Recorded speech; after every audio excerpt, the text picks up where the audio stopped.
There was a stillness in the courtroom that didn't feel natural. Not the kind that comes from order or decorum, but the kind that hums just beneath the skin. A quiet tension where everyone's too afraid to breathe wrong. On that Wednesday morning in downtown Atlanta, the jury was back. The judge had returned to the bench, and the prosecution was practically grinning. After 12 long years, Darius Cole was about to be sentenced to death for a double homicide no one had dared question in a decade. Then the canine dog barked, and everything stopped. It wasn't just a bark. It was a deep, snarling roar from the chest of a black and tan German shepherd named Titan, a service canine stationed in the courtroom for security. Until that moment, Titan had been lying still at his handler's feet, eyes calm, demeanor watchful. But the moment the judge began to lift the sentencing papers, Titan stood, growled low, and lunged straight at the prosecution's table. People screamed. A juror dropped her pen. The bailiff rushed in, but Titan wasn't attacking. He was clawing furiously at the leather briefcase of District Attorney Charles Linford. And that's when the room really went silent. Titan had been assigned to the courthouse as part of a new federal pilot program. Retired from active duty, the K-9 was brought in for courtroom support, sniffing explosives, offering protection during high-profile trials, and, unofficially, easing public tensions by reminding people that justice sometimes has teeth. His handler, Officer Mike Haynes, had worked with Titan for 7 years, through 2 counties, multiple units, and 1 car crash that nearly ended both of their lives. Titan had found missing kids, uncovered bodies, sniffed out guns buried in swamp mud. But never, not once, had he reacted like this inside a courtroom.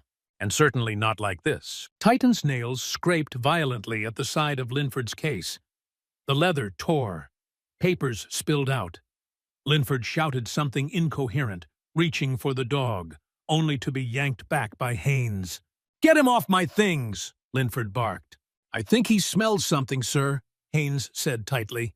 Judge Patel, who'd maintained unshakable control through the entire 3-week trial, narrowed her eyes. "Mr. Haynes, secure your K-9 immediately." Titan snarled again. Then, just as quickly, he stopped and sat, his gaze locked on the bag, his ears perked. Not aggressive anymore, just insistent, focused, as if trying to say, "Here, look here."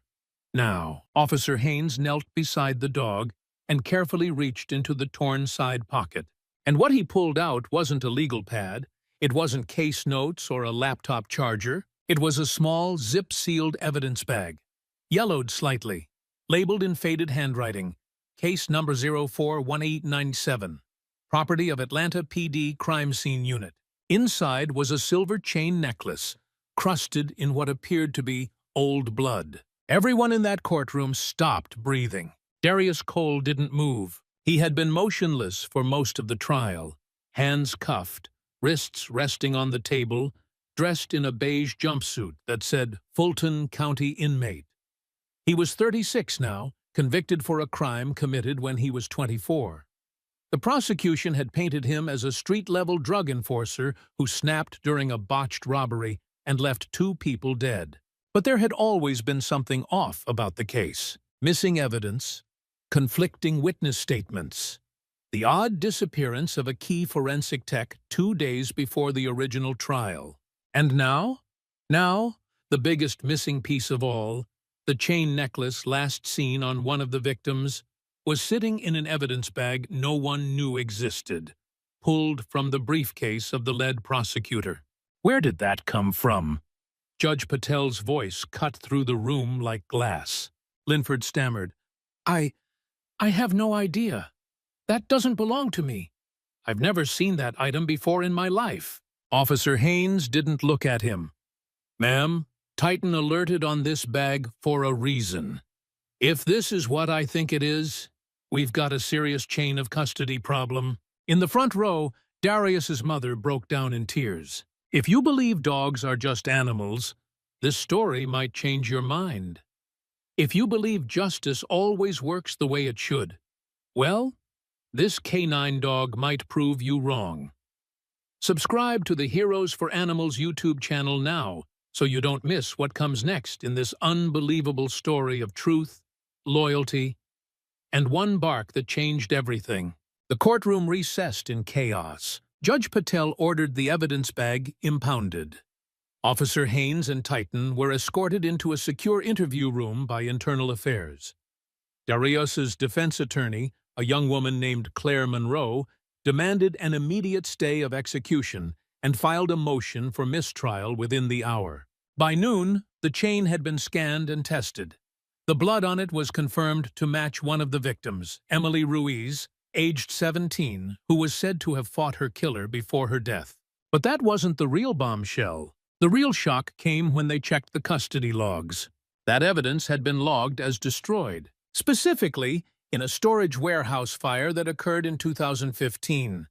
That fire had wiped out hundreds of archived case materials. Everyone assumed the necklace was lost forever. And yet, there it was, sitting quietly in this pocket of a district attorney who swore he had no idea how it got there. Back in his cell, Darius stared at the concrete wall, blinking slowly. "I told them I didn't do it," he said softly to Claire, who had rushed to see him that evening. "I've said it every year, every letter, every appeal. Nobody listened. But that dog, he listened." Claire, still in her heels and courtroom blazer, looked like she hadn't slept in a week. She placed her hand over his. "I don't know what Titan just saved you from," she said, "but this just became bigger than your case." Meanwhile, Linford had gone silent. No press, no statements. But Titan wasn't done. At 3:42 p.m., as Officer Haynes was preparing to take Titan out for a walk before shift's end, the canine suddenly jerked his head, ears snapping forward. He started barking again, not at Linford's office, not at the evidence room, but at a locked janitor's closet just off the main corridor. When Haynes opened it, he found nothing unusual, at first. But Titan pushed past him, sniffed at the panel wall, and scratched. This time, there was a metallic clink behind the wall. Haynes called in backup. What they found inside the false panel would blow the case wide open. Officer Mike Haynes had seen some strange things in his 15 years on the force. But never in a million years did he think he'd be kneeling inside a janitor's closet at the Fulton County Courthouse, flashlight in hand, while his retired canine partner Titan clawed at a piece of drywall like his life depended on it. "Titan," he said quietly, "what the hell did you just find?" The scratching stopped. Titan stood still, nose pressed against a narrow vertical line in the paneling, his ears stiff and pointed, tail low and straight. That was his signal. There was something hidden. Mike stepped back and radioed it in. Within 10 minutes, a small team from courthouse security and internal affairs had joined him, along with Judge Patel herself, still wearing her robes. No one was taking any chances after what happened that morning in court. A maintenance crew removed the false panel carefully. The drywall had been resealed recently. Fresh compound, almost invisible to the naked eye. Behind it, a narrow cavity opened up, about 2 feet deep and 4 feet wide. Inside were 3 sealed plastic bins, stacked tightly, and each was labeled "Confidential, Case Evidence Hold." Judge Patel stared at the markings. Those look like original crime scene bins. Officer Haynes opened the top bin. Inside lay a bundle of evidence bags, old, brittle, yellow-tagged with faded barcodes. There were bloodied shirts, broken watches, a cell phone in a shattered case. Items that had been declared missing, compromised, or destroyed in various cases, including Darius Cole's. Everyone stood frozen. "This shouldn't exist," one of the IA investigators said quietly. And Titan, ever so calmly, lay down next to the open cavity and rested his head on his paws. Mission complete. It didn't take long for the news to spread. By that night, reporters were camped out on the courthouse steps. The Atlanta Journal-Constitution ran a breaking headline: Secret cache of evidence found inside Fulton County Courthouse, linked to D.A. Linford's cases. Inside the DA's office, panic had begun to ripple. Charles Linford hadn't made a public statement since Titan uncovered the necklace in his briefcase. Now, with the discovery of the hidden bins, he was placed on immediate administrative leave. His personal assistant, a woman named Ellen Ray, was taken in for questioning. She cracked within an hour. According to the interview logs, Ellen admitted to helping Linford reorganize and archive older materials around 2016 after the warehouse fire that allegedly destroyed hundreds of unsolved case files. What she didn't know, until now, was that he had been hoarding physical evidence in a false wall inside the courthouse. "I thought it was just backups," she said. "He told me it was just old stuff that couldn't be filed again. I didn't think he'd use it." When asked if anyone else knew, she hesitated. "There's someone else," she whispered. "But I don't know his name. I only saw him once. A man in a blue suit, clean-shaven, tall. He met with Mr. Linford in that same janitor's closet. I thought it was weird, but I kept my head down." Back in his cell, Darius Cole sat across from his lawyer, Claire Monroe, eyes wide as she read through the developing news reports. "You seeing this?" she said, sliding her laptop across the table. He took a long look at the screen. "New evidence dump could affect more than 20 cases, sources say." "I don't know if I should cry," he said finally, "or be furious." Claire didn't smile. She looked exhausted. "The stay is holding, for now. Judge Patel's putting together an emergency hearing tomorrow to discuss the contents of the bins. If we're lucky, this won't just exonerate you. It'll burn down everything Linford built." "I told them," he muttered again. 12 years I told them." She leaned forward. "Darius, we're not done. The necklace was just the start. There's something bigger here, and I think Titan knows it." He blinked. "You trust a dog more than the system?" She didn't hesitate. "Right now, yeah. That dog is the only one who's been telling the truth." In the courthouse overnight, a second search began. Maintenance logs confirmed that the closet where the bins were found had not been listed for any structural repairs in over a decade. No renovations, no special entries. But surveillance footage from 2017 showed Linford accessing it after hours more than 30 times over 6 months. Internal Affairs was building a timeline. Each bin corresponded to a different criminal case. 3 of them had ended in death sentences. 5 had resulted in life without parole. 2 had been federal-level racketeering cases that mysteriously collapsed due to lost evidence. Now that evidence was back. The implications were massive. Officer Haynes sat with Titan in the courthouse parking lot around 11:30 that night. The dog was lying across the back seat of the cruiser, worn out, but content. Haynes rubbed behind his ear. "You old genius," he said. "You just brought the whole damn system to its knees."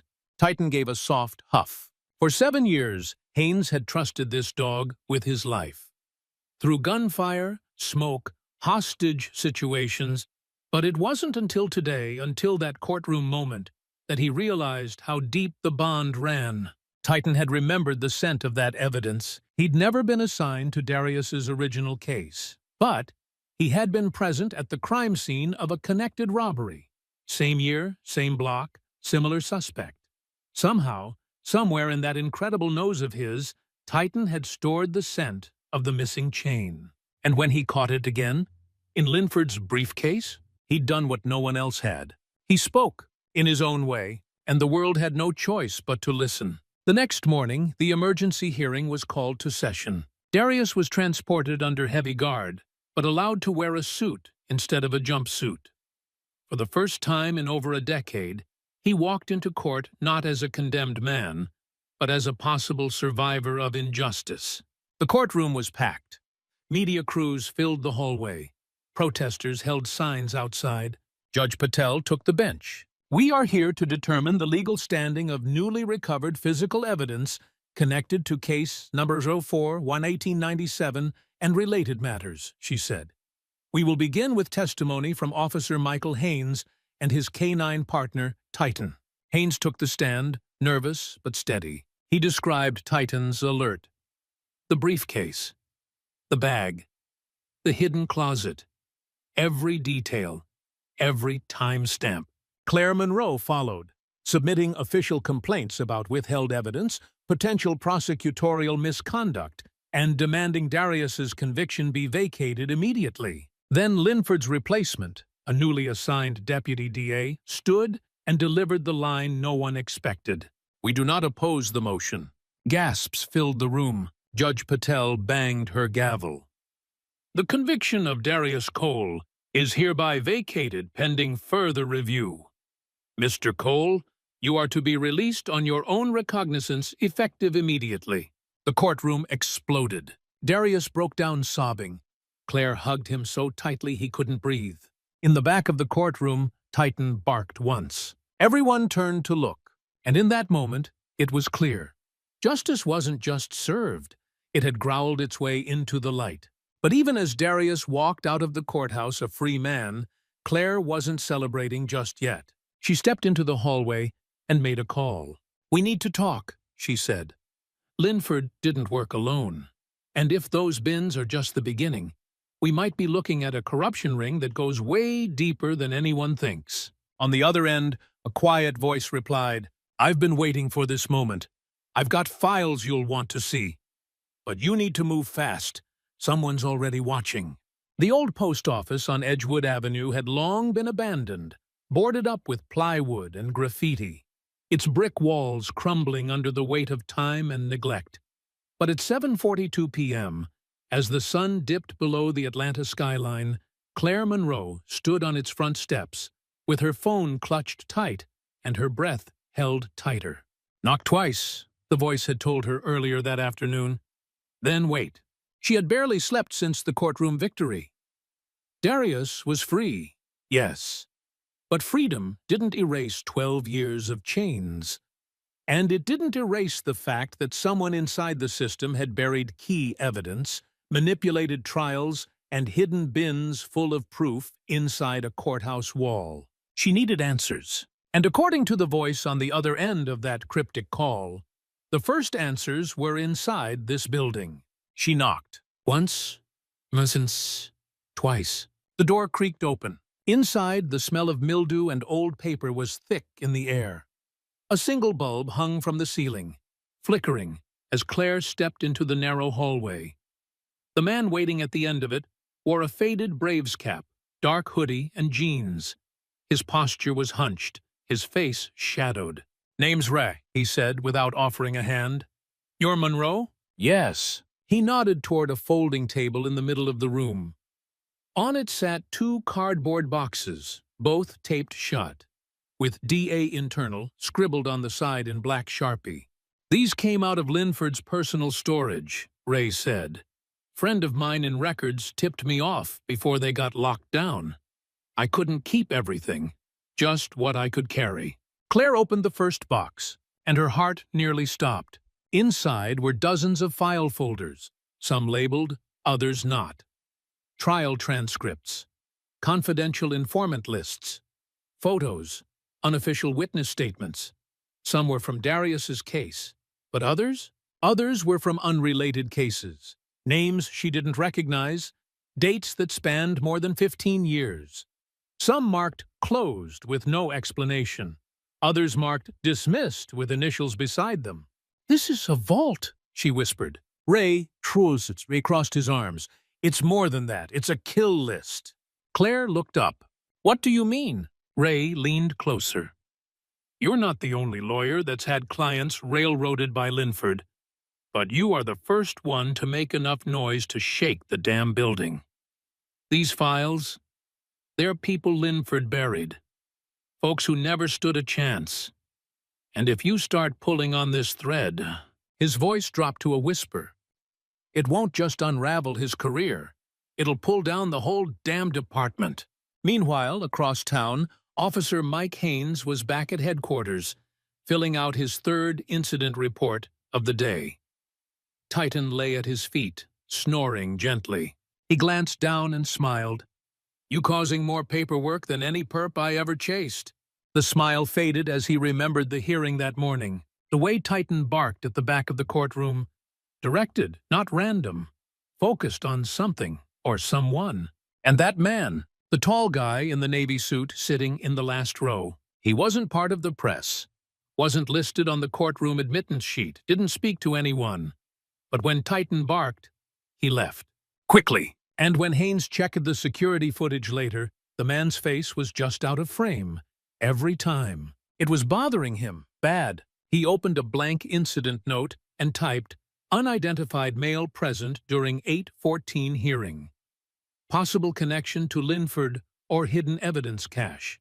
Potential threat." He saved it, just in case. By the next morning, the entire Atlanta DA's office was in quiet panic. 3 more defense attorneys had filed motions for case reviews tied to Charles Linford. The Georgia Innocence Project announced a formal review into his trial history. And behind closed doors, rumors of a federal investigation were swirling. Claire knew time was short. She'd spent the night scanning the files from Ray's boxes. One, in particular, stood out. Case number 072431. State ver Malik Patterson. Malik had been convicted in 2007 for the murder of a gas station clerk in East Point. Same judge, same prosecutor, same public defender that handled Darius's first appeal. But the forensics folder was almost empty. Only a single page remained, and it was stamped, "Do not copy." It detailed a DNA swab taken from the scene. That didn't match Malik. The sample had been flagged for further testing. But the follow-up? Never filed. The lab? Shut down. Claire ran her fingers down the edge of the paper, bile rising in her throat. Malik Patterson had been executed in 2018, and no one ever saw this page. Until now. She made a call. "Mike, it's Claire. I need a favor." Haynes answered mid-coffee. "Name it. I need you and Titan to meet me downtown. There's something we have to verify. And bring gloves." At the old East Point precinct, a station decommissioned 5 years ago, Claire used her legal badge to gain access to the sealed evidence room. A young city clerk unlocked the unit, curious but obedient. Inside, under layers of dust, she found the original box for Patterson's case. Titan was calm at first, sniffing, walking the perimeter. Then his ears perked. He stepped toward the back shelf, behind rows of rusted filing cabinets. He scratched, once, twice, then barked. Loud. Claire's pulse spiked. Haynes crouched beside Titan, shining his flashlight under the shelf. There, crammed behind a false panel in the floor, was a single envelope. Sealed. Unlabeled. Inside, a small glass vial wrapped in cloth. Blood sample. Labeled ammo unknown. Number 072431. Claire swore under her breath. "They buried it." Haynes held up the vial. "You think this'll test?" "If it does," she said, "we'll have just proven a man was put to death on fake evidence." Back in her office, Claire called Darius. "I don't know how to say this," she began, "but your case isn't the only one." Darius, sitting on his mother's front porch with a cup of tea, nodded slowly. "I figured. Nothing about this ever felt personal. It felt systematic." It was. Claire told him about the files, the names, the patterns. Patterson. Then she paused. "Darius, I think Linford was just a piece of it." "You saying there's more?" "I'm saying someone helped him. Someone higher. Someone with access to evidence, judges, lab requests, maybe even jury pools." He sat in silence, staring out at the street. And then, softly, "So what do we do?" Claire didn't hesitate. "We blow it open." That night, as the city slept, someone else didn't. In a sleek black car parked 2 blocks from Claire's office, a man in a navy suit watched the lights go out. His face illuminated only by the blue glow of his tablet. On the screen, Claire Monroe, flagged. He pressed a button. A voice answered. "She's getting close." The voice on the other end was cold, controlled. "Then it's time to remind her what happens when you dig too deep." Claire Monroe had never liked being followed. It was a gut instinct, a tingling on the back of the neck, the way silence felt just a little too intentional. And over the last 2 days, that feeling had returned. Full force. Ever since the night she'd opened that sealed envelope from the old East Point precinct, she'd felt it. A low-grade hum of eyes on her, of shadows that moved a half-second too late. Her office door creaked when it hadn't before. Her front gate, which she always locked, had been ajar this morning. And now someone was watching her. She parked 2 blocks away from her usual coffee shop, left her car unlocked, windows cracked, keys nowhere near it. She walked fast, no headphones, pretending to be on a call. But her mind raced faster than her steps. If what she and Officer Haynes had uncovered was real, and she knew it was, it meant at least one executed man, Malik Patterson, had been wrongfully convicted based on evidence someone intentionally buried. And that meant someone powerful had a lot to lose if Claire kept digging. But the digging wasn't stopping. She'd already made digital copies of every file Ray had given her. She'd uploaded the DNA test request for the blood vial Titan had uncovered. She had a sworn affidavit from the clerk who helped her recover it. The dominoes were set. Now it was about keeping them from being knocked over the wrong way. Across town, Officer Haynes was sitting in a conference room with 2 federal agents and a representative from Georgia's Attorney General's office. Titan lay beside him, ears twitching every time the door opened. "I'm telling you," Haynes said, voice steady, "that dog found more evidence in 2 days than your whole department did in 10 years. One of the agents raised an eyebrow. "And you think this is part of something wider?" "I don't think I know." He slid a folder across the table. Inside were timelines, trial data, photos of the bins discovered behind the courthouse wall, case numbers, cross-references, all carefully documented, all connected back to Charles Linford. "You're looking at a pattern," Haynes continued. "A string of manipulated prosecutions, lost evidence that magically reappears. And at the center? Linford." But he wasn't acting alone. The AG rep frowned. "You have a name?" "No, but Titan does." They chuckled at first, until Haynes pulled out a screenshot. Surveillance footage. Courtroom hearing. Titan barking toward the back row. A man in a navy suit exiting before anyone else. Same man Claire saw near the old East Point station the day we recovered the blood sample. He's not in any court record. No name, no ID. But Titan reacted to him, same way he reacted to Linford's briefcase. The agent leaned forward. "You think the dog remembers his scent?" "I know he does." That evening, Claire sat with Darius Cole on his mother's porch, sipping sweet tea and listening to crickets fill the silence. "I don't know what happens next," Darius said, staring at the sidewalk. "Feels like I got dropped into someone else's story."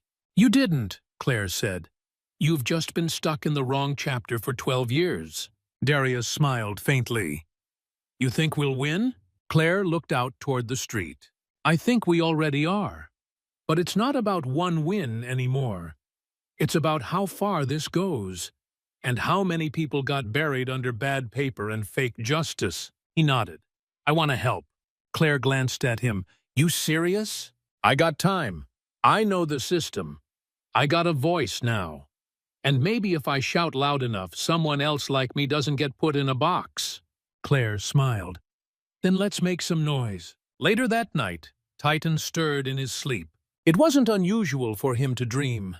His legs would twitch, ears flick. Sometimes he'd huff like he was chasing something in the dark. But this night was different. He jolted upright, whined softly. Haynes looked up from his laptop. "What is it, boy?" Titan padded to the front door, growled low. Haynes stood, heart thumping. He checked the peephole. No one. He opened the door cautiously, hand on his holstered sidearm. Nothing on the porch, nothing on the lawn. Then he looked down. An envelope. No name, no markings. Just a plain white envelope sealed with clear tape. He brought it inside, laid it on the table. Titan sat beside him, watching. Haynes opened it. Inside was a single photo. Claire Monroe, taken from across the street. Below it, typed in blocky, cut-out letters from magazines. "She digs, she dies." Titan growled again, louder. And Haynes knew then, without a doubt, the shadow they'd all been feeling wasn't just paranoia. It was real, and it was coming. The next morning, Claire didn't go to her office. Instead, she met Haynes at a secure location arranged through a federal contact, an old off-grid ranger cabin north of Stone Mountain. No phones, no Wi-Fi, just paper, coffee, and a German shepherd who never blinked. Claire sat at the wooden table, looking at the photo. "I guess that's our answer," she muttered. Haynes nodded. "They know we're onto them. They're scared. They're dangerous." She looked up. "So what do we do?" He unzipped a duffel bag. Inside were case files, surveillance notes, the original affidavit from Ellen Ray, the chain Titan found. Everything they'd uncovered, duplicates, labeled, in order. "We go public," he said, "before they can silence us." Claire exhaled slowly and nodded. By noon the next day, the story had broken nationwide. A front-page feature on the Atlanta Journal-Constitution read, "Canine dog uncovers evidence in decade-old murder case. Wrongful conviction unraveled." CNN picked it up within hours. NPR followed. Social media lit up with hashtags. Justice for Darius Nader Titan, Kynes digging for truth. The Department of Justice formally announced a full federal investigation into Charles Linford's cases. And Claire? She stood in front of the courthouse with Darius at her side, Titan at her feet, and a dozen cameras pointed straight at her. "We didn't get lucky," she said, voice clear and strong. "We got loud, and we got honest. And when truth has teeth, lies start to bleed." Titan barked once. The crowd erupted. But across the city, in an unmarked office tucked between an old credit union and a vape shop, a man in a navy suit adjusted his cufflinks. Another man stepped into the room, holding a phone. "She's not backing down." The man in the suit smiled. "Then it is time we remind her who runs the courts." He pulled out a file. Claire Monroe's face was on the cover. Claire Monroe never thought she'd need personal security. But by the end of that week, she had 2 unmarked patrol cars rotating outside her home, her office calls monitored by the DOJ, and Titan sleeping at the foot of her bed like a silent sentry. She hadn't asked for a bodyguard, but Officer Mike Haynes and his canine partner had become one whether she liked it or not. The moment her photo and the death threat landed on her porch, everything changed.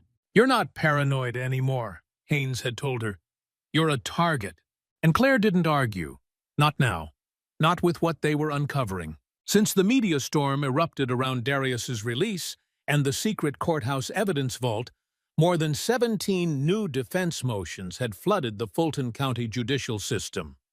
And within 72 hours, 2 of those cases were already overturned. One of the men released had been 19 years old when he was arrested. Now, at 35, he stepped into the sunlight a free man, with no idea how to live in a world that had passed him by. But the darkest part, his case, just like Darius's, had been prosecuted by Charles Linford, and the key witness had mysteriously recanted, only to vanish 2 days before trial. Claire was drowning in files. She'd taken over an empty law office donated by a friend across town. No logos on the door. No sign on the building. Just her, a used coffee machine, and dozens of boxes of names. Men and women who had sat in prison, or still were in prison, based on cases that now reeked of manipulation. But something was missing. Patterns were emerging. Timelines were aligning.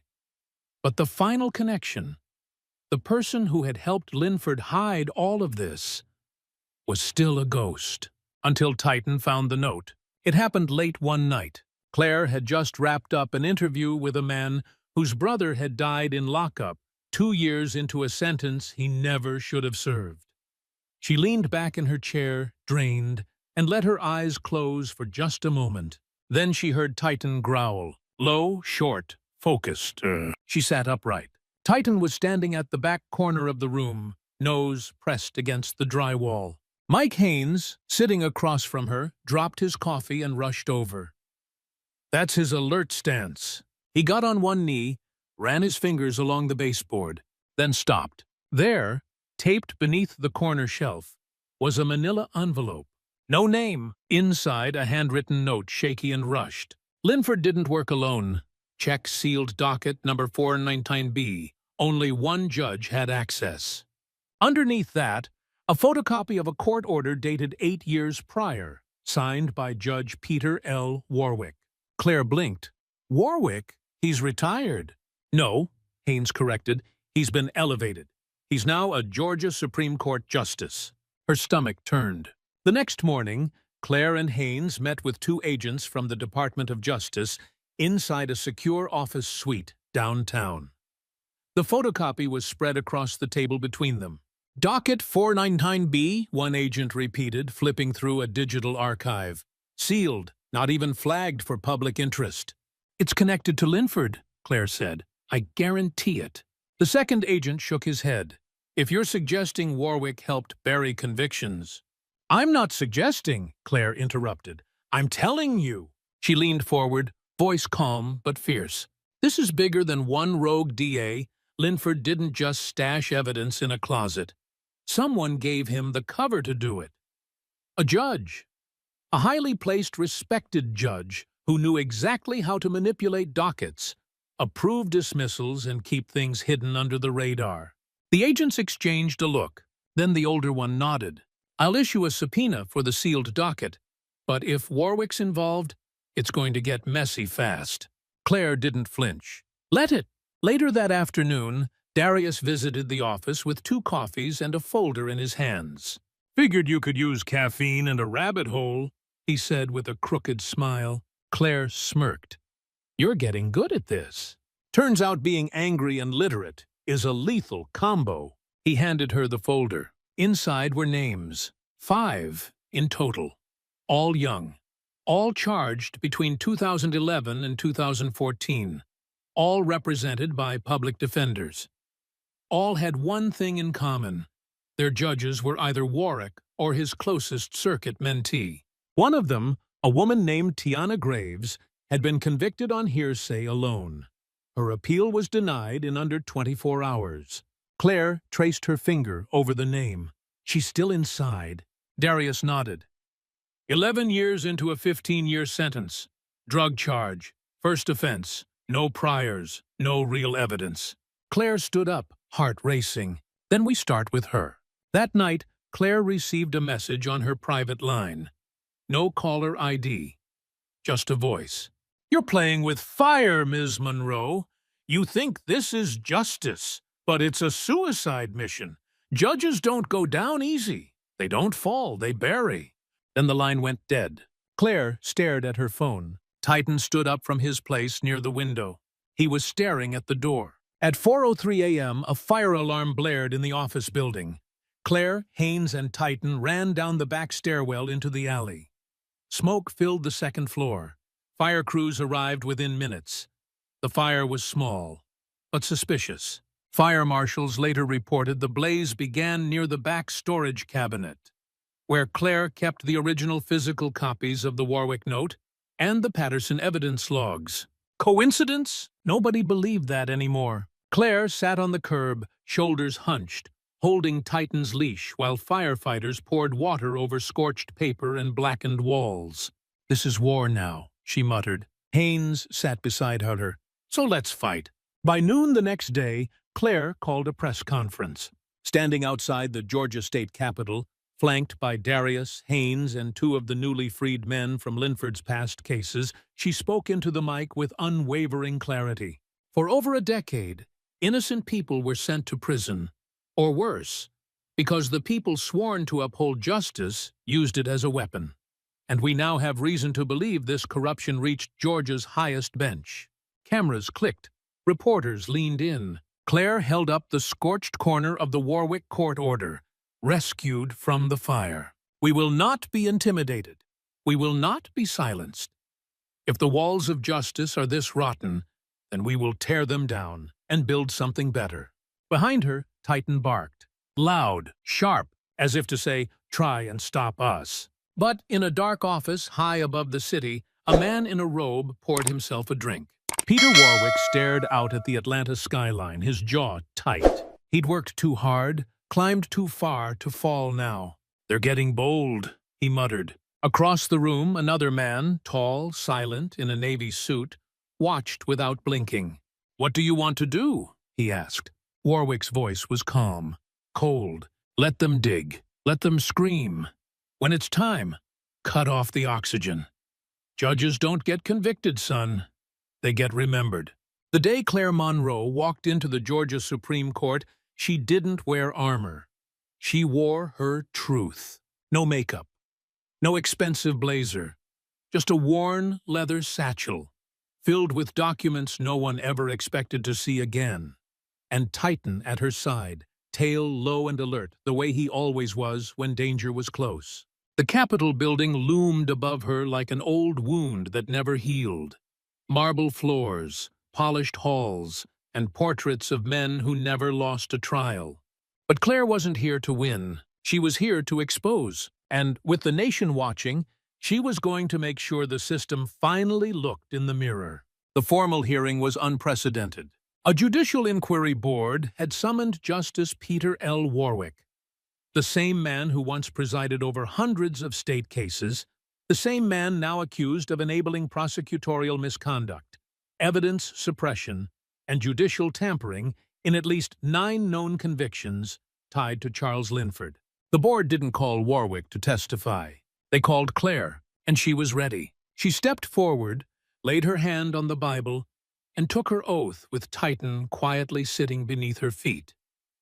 Cameras weren't allowed in the chamber, but reporters filled every bench outside. She began with Darius. She told them about the missing chain, the dog who sniffed it out, the evidence bins behind the wall, and the judge who waved everything through with a sealed docket and a silent pen. She gave them files, sworn statements, photocopies of shredded documents salvaged from the fire someone tried to use to erase the truth. Then she paused, and she said something no one expected. "I'm not here to destroy your court. I'm here to make it honest." Justice Warwick wasn't in the room, but his lawyer was. A thick man in an even thicker suit, who tried to dismiss every file as coincidental, every witness as misremembering, every case as legally resolved. Claire didn't argue with him. She let Titan do that. The moment the man tried to wave off the dog's alert in the courtroom years earlier as behavioral malfunction, Titan barked, loud, deep, piercing, and the room went still. Claire leaned into the mic. "You can deny people. You can deny files, but you can't deny instinct. And this dog knew the truth before anyone else dared speak it." Outside, Darius waited. He wasn't alone anymore. 5 other men, formerly incarcerated, recently exonerated, stood with him. One held a sign. Another had his daughter on his shoulders. All of them wore shirts that said, "Justice doesn't expire." Reporters asked questions, snapped photos, but Darius kept it simple. "We're not here for revenge," he said. "We're here so the next kid from the wrong neighborhood doesn't end up buried behind someone's promotion." Behind closed doors, the board deliberated for hours.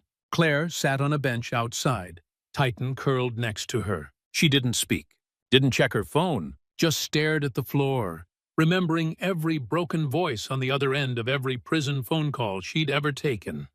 Every mother who said, "He didn't do it." Everyone who wasn't believed. At 6:14 p.m., the chamber doors opened. A clerk stepped out with a folded paper. The board had made a recommendation to the state assembly. Justice Warwick would be removed from the bench and referred for federal criminal investigation.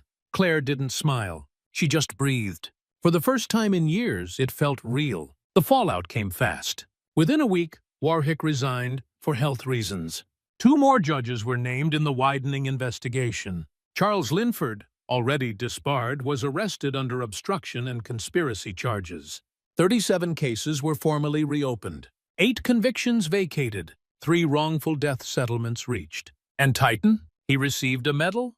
The ceremony was small, held in a city park under the Georgia sun. Children ran in circles.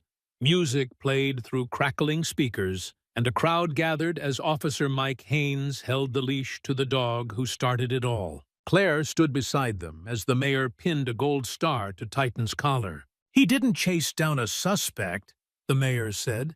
"He didn't leap through fire. But what he did do was listen. And that, my friends, saved lives." Titan wagged his tail once, then laid down like it was no big deal. Claire sat on the edge of the crowd later, feet in the grass, watching as a group of teenagers asked to pet Titan. He didn't move, just licked their hands and let them hug his thick neck. "Kind of a hero now," Haynes said, sitting beside her with a paper plate of BBQ. "He always was," Claire replied. "The rest of us just caught up." Haynes nodded. "You ever think you'd come this far?" Claire looked out at the crowd. The freedom, the kids, the dogs. "No," she said, "but I'm glad we did." That night, back at home, Claire tucked the original note that started it all, the one Titan led her to, into a frame. Next to it, she placed the newspaper clipping of Darius's release, and beside that, a photo of Titan, standing in front of the courthouse, mouth open, mid-bark, tail wagging. She hung it on her office wall with a single word written underneath: truth. We want to thank you for following this story all the way to the end. At Heroes for Animals, we believe that every voice matters, even when it comes from 4 legs and a bark that won't be ignored. Titan reminded us that sometimes the smallest sound in the courtroom can shake the largest lies. Now we ask you, what do you believe justice looks like? Is it a courtroom? A voice? A dog? We'd love to hear your thoughts in the comments. And if this story moved you, please consider subscribing to Heroes for Animals to support real stories about incredible animals making a difference. Until next time, stay brave, stay loud, and always trust your instincts.